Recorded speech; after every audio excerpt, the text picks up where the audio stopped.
Hey fifth graders, it's Mr. Saraceni. Going to talk to you today for reading workshop about different ways you can go about retelling a story.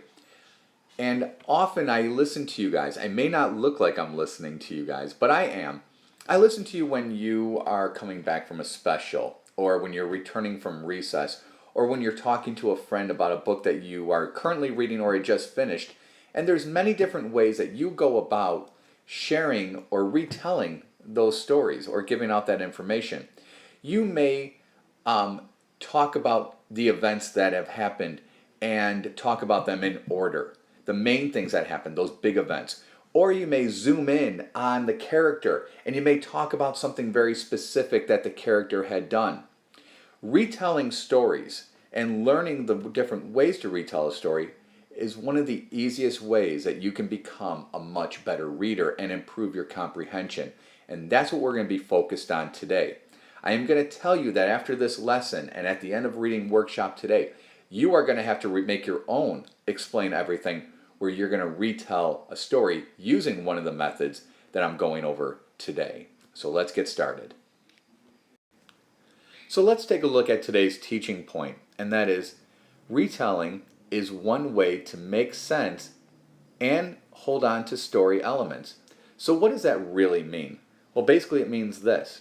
When you retell a story, you're more likely to remember that story. Think about it in your own life. When you're retelling something that happened at home or at recess, you're going to remember that story for a long time.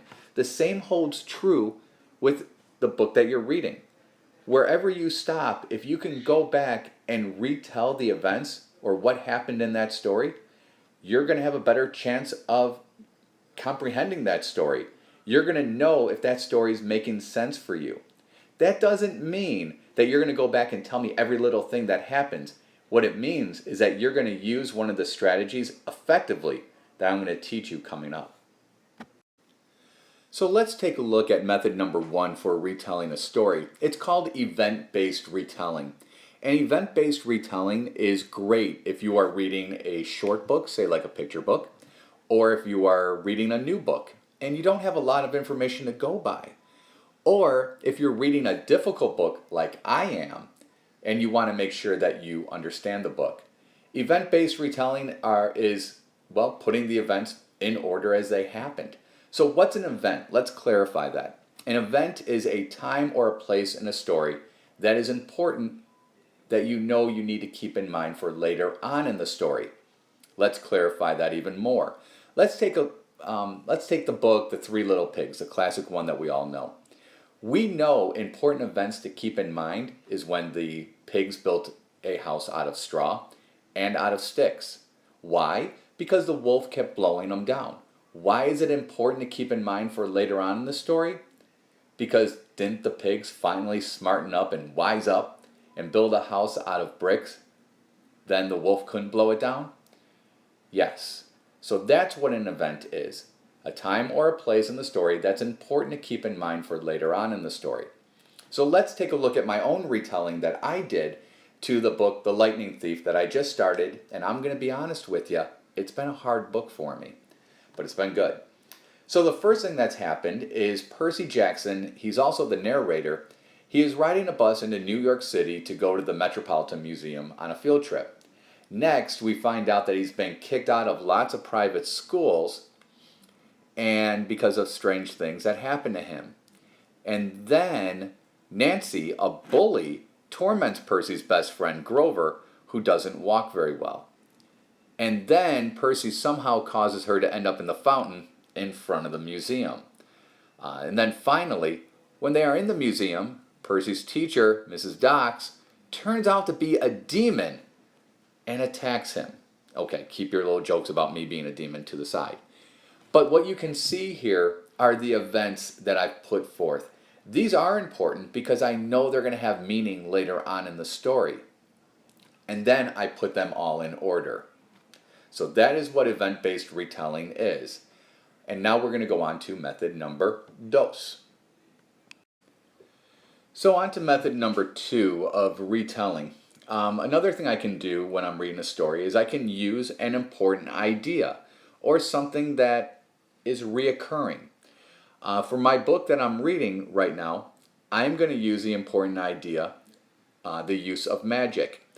And I know that this is an important idea in my story for several reasons.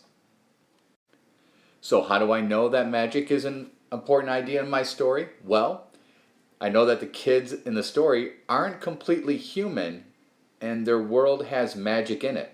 So it's kind of obvious that magic is going to be an important idea that's going to be happening in my story. What else do I know? If I think back to chapter 1, I know I read the part that Percy's teacher turns out to be a demon. Is that an important event? Yes. Is that an important idea that relates back to magic? Absolutely. So I can use that as part of my retelling. Let me look into chapter 2 and see what I can dig up. So let's see, chapter 2, does it hold anything that's magical in it? Well, I know that Percy sees 3 old ladies and that one of them takes out scissors and cuts the yarn she is holding, and snipping that thread means that someone is going to die. So is that magical? Absolutely, it's magical. So what you can see here is by going back and retelling using important ideas can help you retell a story. I know that an idea that has come up in my book and has been reoccurring is the use of magic. When kids in the story aren't completely human and their world has magic in it, that is definitely magical. When Percy's teacher turns out to be a demon, that has some magic going to it as well. And then the old lady snipping the yarn, which means someone's going to die, that also is magical. So you can see I put those in order and I use those as my method number 2 to retell my story. Okay, so let's get you involved. Today what you're going to do is you are going to create either a telegami, which I'm using now, or an explain everything to one of the methods of retelling that I showed you today. The first one is event-based retelling, and the second is idea-based retelling. After you're done reading, go back, look at your book, use post-it notes to mark down the events or the ideas. Make sure they are in order, and then create your telegami or explain everything. Remember, as you're going off to read, I want you to think about how will I retell before just launching into a retelling. Think about which method is going to work best for you, which method is going to match your reading work or your needs at this point. And remember, retelling is the best way to improve your comprehension. So good luck, enjoy your reading, and let's get retelling. I'm looking forward to seeing your work.